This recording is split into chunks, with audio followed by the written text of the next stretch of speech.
Hola, ¿qué tal? Yo soy Tere Domínguez y dentro de los 30 minutos siguientes estaremos en su programa Voz es Mujeres.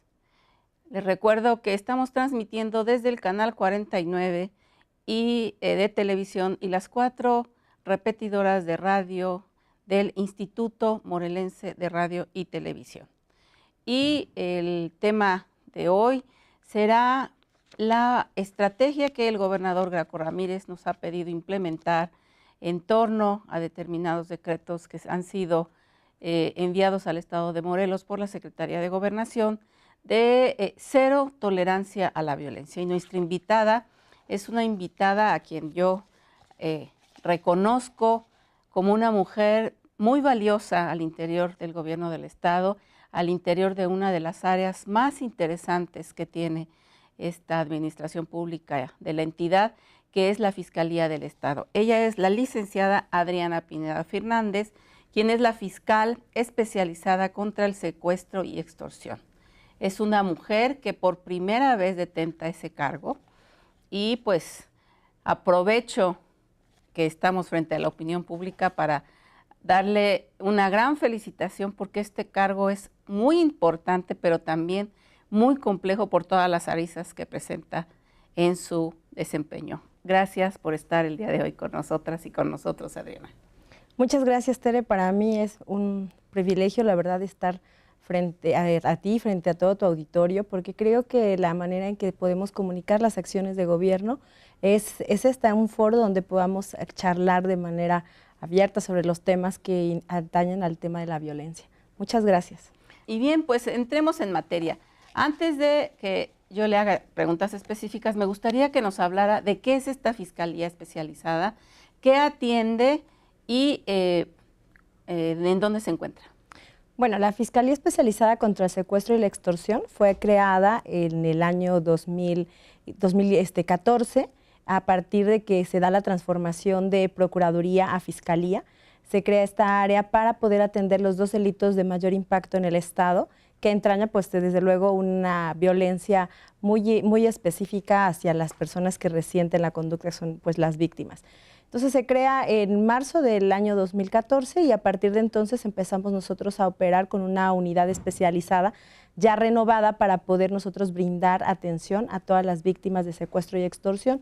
Dadas las características de estos 2 delitos, bueno, hay normatividad especial para poder nosotros dar también una atención integral a quienes sufren este tipo de conductas, desde apoyo psicológico, apoyo médico, apoyo jurídico, para que puedan tener en todo momento una guía para que puedan saber cómo va a desarrollarse su proceso, tengan conocimiento de todos los derechos que hoy la ley prevé para las víctimas y se dé un seguimiento eficaz a lo que nosotros vamos realizando y detectar oportunamente cuando hay algún vacío para que inmediatamente se pueda atender, y desde luego que como gobierno en red pues nos auxiliamos de todas las entidades que conforman el gabinete estatal para dar respuesta a los requerimientos de las víctimas. Entonces, en general, bueno, atendemos estos 2 delitos. Nosotros estamos ubicados sobre el Boulevard Cuauhnáhuac, número 103, en la colonia Ricardo Flores Magón, en Cuernavaca, Morelos, más o menos enfrente de la Policía Federal, y al otro flanco nos escolta, les digo, la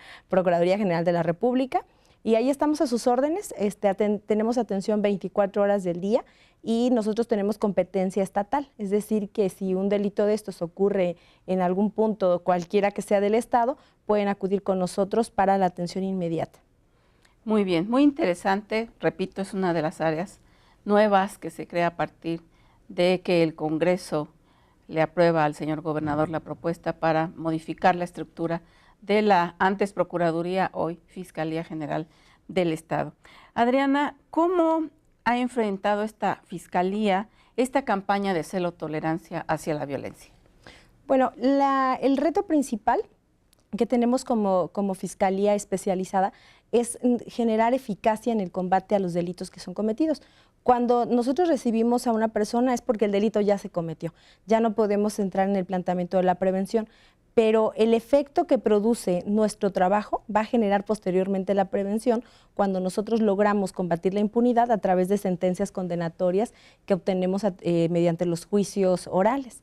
Entonces, lo que nosotros estamos haciendo es encargarnos desde el inicio de la denuncia hasta que termina totalmente el proceso legal frente a un juez, y este determina que la persona que ha sido detenida es responsable de la comisión del hecho delictivo. Esta sanción, que es un mecanismo que tiene el Estado, es para que quien pretenda cometer un delito vea en estas personas también un ejemplo de que van a ser sancionadas con un tiempo de reclusión y que ello conlleva, bueno, a estar privados de su libertad. Entonces, esta Fiscalía ha desarrollado pues un modelo de trabajo que permite generar una investigación multidisciplinaria. Esto es, en un solo lugar, bajo un solo mando, participa en la investigación el Ministerio Público, el Policía de Investigación Criminal, participa también los peritos, y también tenemos atención, pues la atención psicológica y la atención jurídica. Entonces, este equipo multidisciplinario reunió a todas las áreas que tienen que generar la operación en la investigación, pero también para el procesamiento. Entonces, iniciamos la investigación. En una primera etapa, nuestra misión en secuestros es liberar a la víctima, o en el caso de extorsión, proveerles de seguridad para que no ocurra algún evento desafortunado, y posteriormente, que cuando se hace la liberación a la víctima, o en el inter, podemos generar una operación de rescate para poder recuperar a la víctima sin que tenga que pagar un rescate. Una vez que la primera parte del éxito es traerlo de vuelta a casa, y la siguiente parte tiene que ver con la confianza que desarrollamos con las familias y con nuestras víctimas liberadas para que podamos ir a juicio y llevar a las personas que hayan cometido el hecho delictivo ante los tribunales. Una vez que el Tribunal de Juicio Oral conoce nuestro asunto, el Ministerio Público, ya constituido como fiscal dentro del proceso, va a presentar los cargos contra la persona, va a desahogar sus pruebas, y finalmente el Tribunal Oral, integrado hoy por 3 jueces, van a emitir un fallo. Y este fallo, al finalizar, bueno, ya se rompe el principio de presunción de inocencia porque se ha acreditado la responsabilidad y nos dan una sentencia en el caso de extorsión o de secuestro. Y esto nos ayuda mucho a poder enfrentar, uno, la violencia, porque se contiene la operación de las bandas delictivas, y segundo, porque también sirve de ejemplo para que los demás no vuelvan a cometer esta conducta. Es de alguna manera un inhibidor, y eso refleja no solamente aquí en el Estado, tiene un impacto para quienes pretendan venir a cometer el delito a esta entidad. Recordemos que en el 2013 nosotros teníamos 1 de cada 3 secuestradores venía de otra entidad federativa, y la única manera de combatir eso es teniendo el ejemplo de decir, si vienen a Morelos a delinquir, ahí va a haber una reacción de la autoridad. Esto es, ¿cómo contribuimos? Dándole capacidad de accionar a las autoridades, es decir, combate a la impunidad, desde la detención hasta el procesamiento. Muy interesante. Bueno, vamos a ir a nuestra primera pausa. Les recuerdo que estamos en el Instituto Morelense de Radio y Televisión. El número de teléfono de este instituto para que nos puedan hacer sus llamadas es el 243-6200, extensión 184 y 158. Volvemos.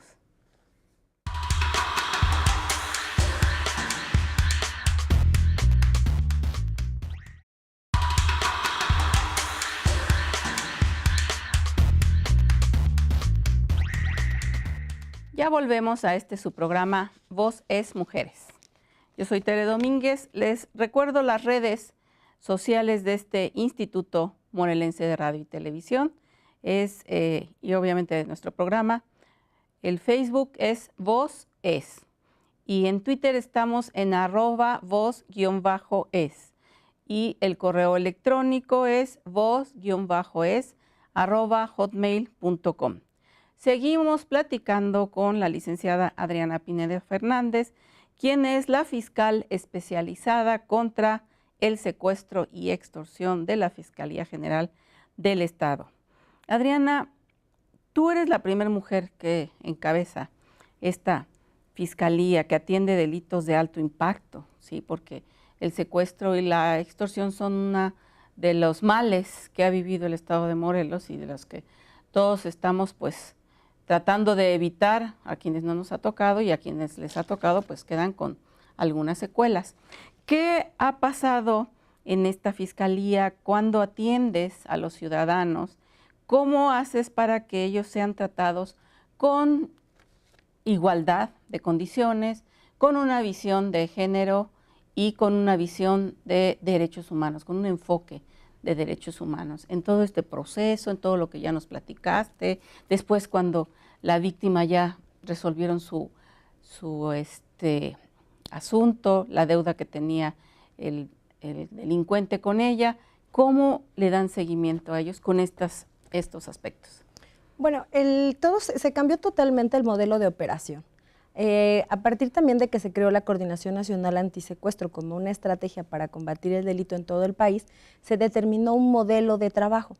Este modelo de trabajo lo que implica es seguir con ciertos procesos que se tienen que aplicar invariablemente en todos los casos. Es decir, no distingue si la familia tiene es acaudalada o a lo mejor no tiene escasos recursos, no distingue del trato entre uno y otro, y eso permite generar condiciones de igualdad en el trato que estamos brindando a cada uno de los ciudadanos. Basta con que requieran nuestro apoyo para que nosotros inmediatamente accionemos de la misma manera en todos los casos. Esto se puede ver a través de los protocolos de actuación que nosotros seguimos, donde recibimos a las víctimas también en planos de confidencialidad para que ellos puedan sentir la libertad de poder hablar sobre el problema. Y vamos nosotros generando una asesoría que nos permite poner a la persona en la perspectiva del evento que está enfrentando, y para eso también les damos apoyo psicológico. O sea, no nada más se llega al psicólogo al momento de que está en la crisis, sino desde el primer momento para poderle enfocar hacia cuál es el problema, cuáles son las alternativas de solución, cuál es lo que estamos visualizando en el escenario para que ellos puedan también ser tomadores de decisiones. Por supuesto que esta confianza que se genera en este plano de seguridad y de confidencialidad es clave para que podamos entablar una relación entre las víctimas y las autoridades. Es decir, nos consolidamos como un equipo para poder atender el caso. Esto no es nada más un tema de autoridades, es un tema también de las familias que son víctimas y de cómo vamos a procesar todo el evento.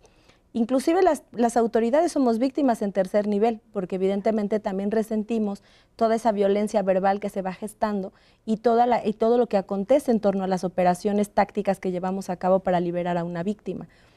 El modelo de atención que se tiene ahora implica justamente esa atención integral, tener incluso a su mismo asesor jurídico desde el primer momento en que se está iniciando la denuncia, no después. ¿Por qué? Porque si no revictimizamos. Entonces, en una misma sesión se entera el policía, el Ministerio Público, el asesor jurídico y el psicólogo de todo lo que se está aconteciendo en torno a un caso en concreto que está recibiéndose como nuevo. Esto es lo que hace la diferencia, porque no tienes que pasar de una oficina en otra o estar pidiendo explicaciones o cuentas sobre un asunto en cada oficina, sino de manera integral se atiende. Y esto permite dinamizar las operaciones y las investigaciones.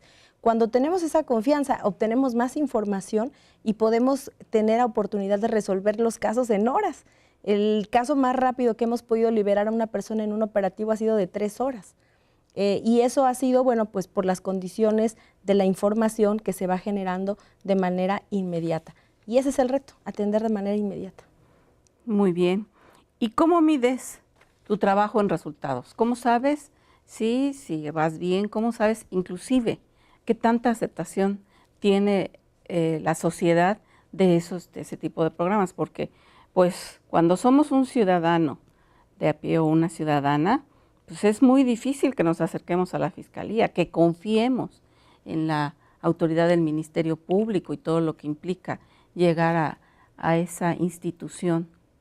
Como repito, cuando nosotros iniciamos con la Coordinación Nacional Antisecuestro nos dijeron, estos son los lineamientos, o sea, tú tienes que reportar cuántos eventos tienes y si estos, por ejemplo, no están denunciados, los tienes que iniciar. Cuando tú tienes conocimiento hasta por un Twitter o por un Facebook, tenemos que iniciar y empezar la investigación. Eso permite tener una medición de cuántos eventos tenemos. Ya teniendo nuestra realidad, es el primer indicador. Después vamos a ver qué tan eficaces fuimos primero para tener denuncia. Si la persona no se ha acercado con nosotros, nosotros vamos a buscar a la persona para invitarla a que venga a denunciar con nosotros, porque ya teniendo conocimiento nosotros le vamos a seguir. No es optativo. La Ley General para Prevenir y Sancionar los Delitos en Materia de Secuestro dice, en el momento que tengas conocimiento tienes que iniciar la investigación. No podemos retardarla. Entonces, este mecanismo es uno de los indicadores fundamentales. ¿Cuántas denuncias tenemos? ¿Cuántas las tenemos ratificadas por las personas que están siendo víctimas? ¿Cuántas resolviste con la liberación de la víctima? ¿Por qué vía? ¿Por la negociación o por la operación? ¿En cuántos hubo detenidos? ¿Cuántos se resolvieron, no solo con la liberación, sino con la detención de personas? ¿Cuántas personas fueron vinculadas a proceso? ¿Cuántas fueron sentenciadas? Y esto nos permite tener una valoración del impacto real de nuestro trabajo. Así, por ejemplo, nosotros en el periodo de 2014 a la fecha tenemos 238 personas sentenciadas por secuestro nada más. Y estas 238 personas representan poco más del 65% de las personas que han sido detenidas en el mismo periodo. Todas las demás todavía estamos nosotros en procesos con ellos para poder resolver su situación jurídica. Es decir, que en la medida que vaya transcurriendo el tiempo, vamos a ir generando estas resoluciones en los juicios orales. Hoy se están ya publicando como una política de gobierno, publicando, y cada vez que tenemos una sentencia, la estamos publicando porque era algo que no estábamos haciendo. No estábamos difundiendo la cantidad de sentencias que estábamos obteniendo, y por ejemplo hoy tuvimos una lectura de sentencia donde nos dicen que las personas a las cuales nosotros investigamos, detuvimos y llevamos ante los jueces, la sentencia de 140 años de prisión para cada uno de los imputados. Entonces, esa es la forma en que nosotros vamos midiendo y llevamos un registro muy puntual de y cómo empezó la denuncia y cómo terminó. El modelo de atención en WEX es el Ministerio Público que inicia, es el que lleva a juicio, y eso nos permite tener una memoria de caso que finalmente se refleja cuando nosotros estamos en la audiencia de juicio oral. Claro. Muy bien, bueno, pues vamos a ir a nuestra segunda pausa. Les recuerdo los números de teléfono del Instituto de las Mujeres para el Estado de Morelos, 01800 911 1515. Y el número telefónico de atención permanente también del Centro de Justicia para las Mujeres es el 01800 911 65 37. Regresamos en un momento.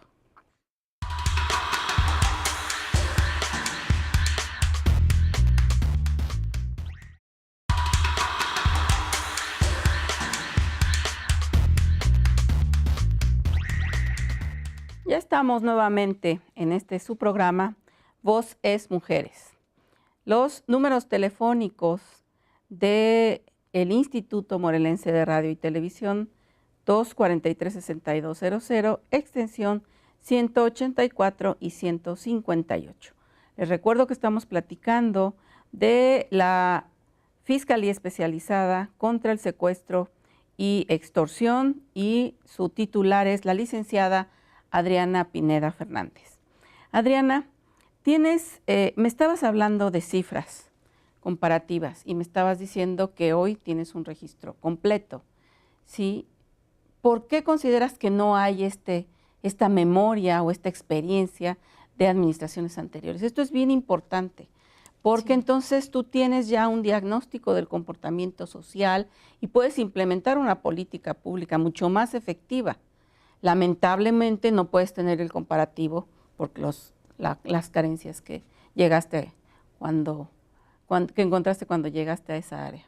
Sí, de hecho se tomaron al inicio ¿por qué se toma la decisión de que era necesario reorganizar toda la unidad especializada contra el secuestro?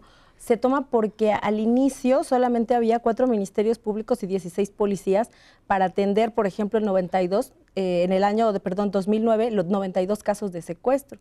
O en el 2012 92, en el 2013 ya teníamos 150 y no teníamos suficiente personal, instalaciones, ni un modelo de trabajo. Entonces, al no tener instalaciones, al no tener registros, al no tener personal, pues impedía tener un diagnóstico puntual de en qué municipios se cometen el delito, de qué colonias nos están expulsando secuestradores.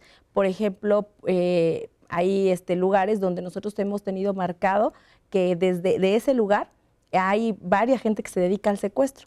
¿Por qué? Porque ahí generamos la mayor parte de detenciones o porque de ahí son originarios o ahí radican.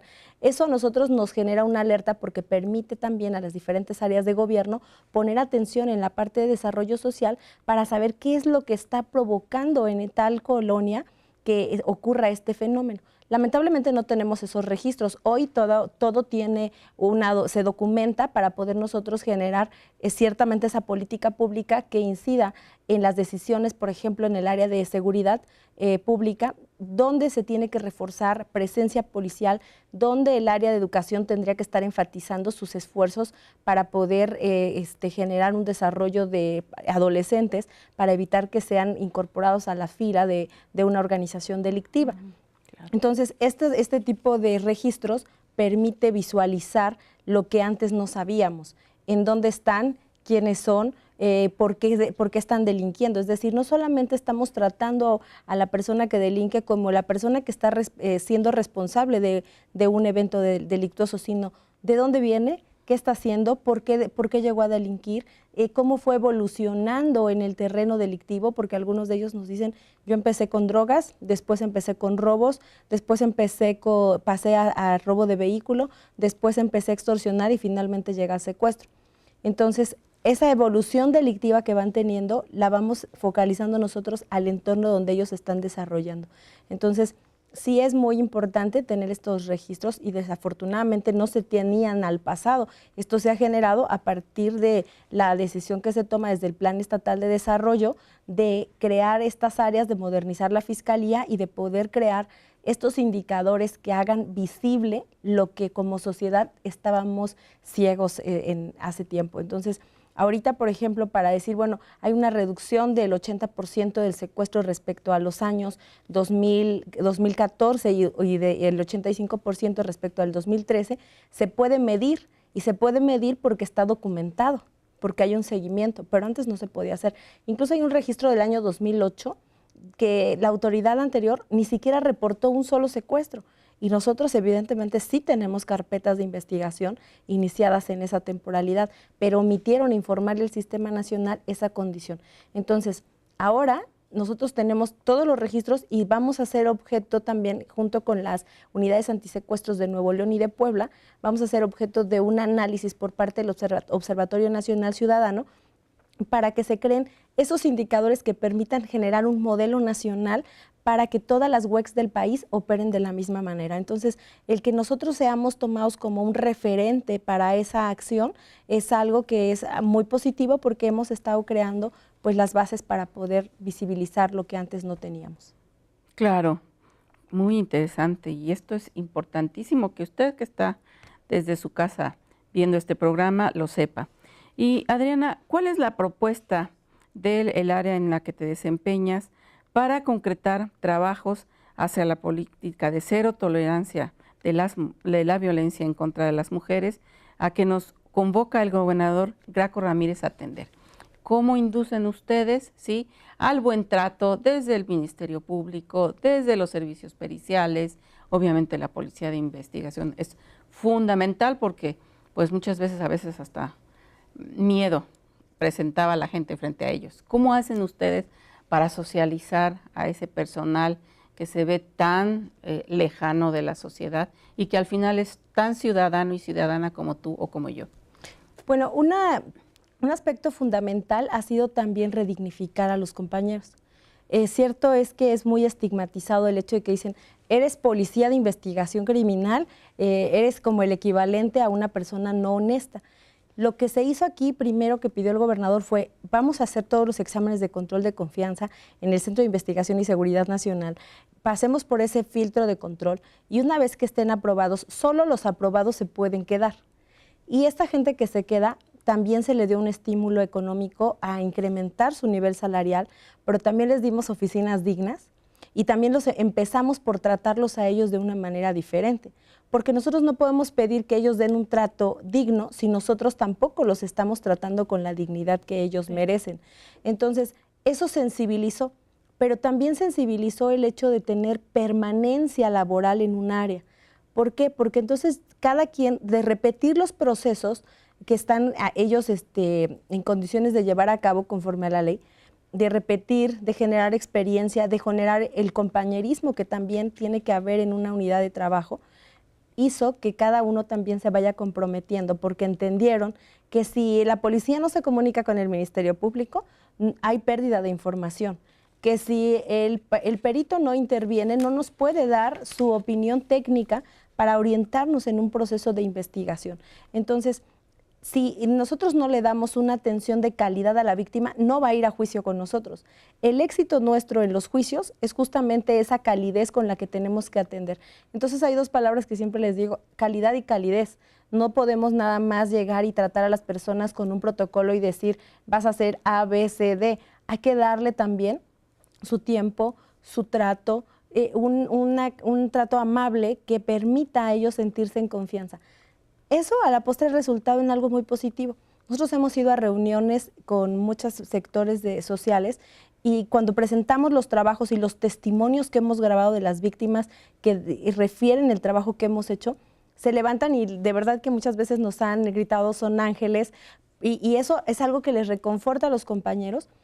Hacemos una serie de cosas para poder recuperar eso que se llama confianza social. Ay, pues qué interesante, pero ya se nos acabó el tiempo, Adriana. Te agradecemos mucho que hayas tenido la disposición de venir a tu programa Voces Mujeres, porque esta información es realmente importante para ustedes que están en casita viéndonos y que entiendan que hoy la Fiscalía tiene otra forma de estructura, tiene otra forma de atención y que con estos resultados que nos acaba de decir la fiscal, que los reconoce la Federación, esto es importante también resaltar, estamos dando otra cara al gobierno del Estado. Les agradezco que hayan estado en este programa Voces Mujeres con nosotras y con nosotros y los esperamos la próxima emisión de Voces Mujeres. Hasta luego.